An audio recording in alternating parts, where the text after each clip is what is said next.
C'est vrai, ça vous avez planché sur la question. On laisse tomber l'âge pivot d'un côté, mais vous nous dites, en fait, il faudra travailler plus, quoi qu'il arrive, plus longtemps, oui. c'est ça? Oui, alors qu'on parle des mesures de financement des retraites là, qu'on va prendre dans les mois qui viennent jusqu'au mois d'avril, ou qu'on parle de la grande réforme qui va concerner la génération 1975, il faudra travailler plus longtemps dans tous les cas. Alors, pour la conférence de financement, Édouard Philippe n'en fait pas le mystère, il le dit d'ailleurs carrément aux députés. Cet ensemble de mesures contiendra-t-il une mesure d'âge? Je le pense, car je ne vois pas comment, sinon, on pourrait arriver à l'équilibre financier de 2027. Oui, donc il n'y a pas de marge de négociation, c'est ça? C'est QFD, quoi. Voilà. Alors d'ailleurs, je le rappelle, on l'avait déjà dit ici, hein, dans sa lettre au syndicat, il faut le rappeler, le Premier ministre avait fixé 2 lignes rouges, pas de hausse du coût du travail, donc pas de hausse des cotisations, et pas de baisse des pensions. Bah, il reste quoi? Un peu de bon sens. Il reste le travail, donc travailler plus longtemps.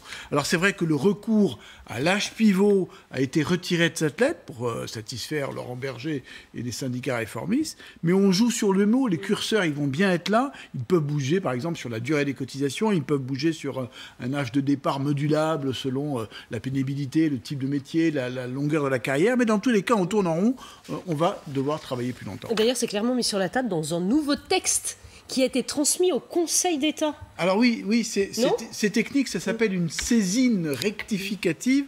En fait, une forme de précision qui complète le projet de loi déjà envoyé et qui dit quoi?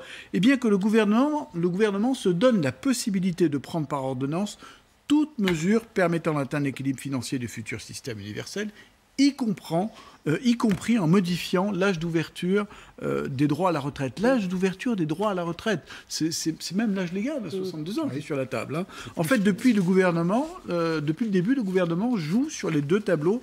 Ce qui a été retiré, c'est l'âge pivot qui devait s'appliquer à tous dès 2022, mais on se doute bien qu'il reviendra par une porte dérobée. Et ce qui reste dans le projet de loi, c'est un âge d'équilibre pour le futur. Mais alors du coup, on ne comprend plus rien. Qu'est-ce qui change?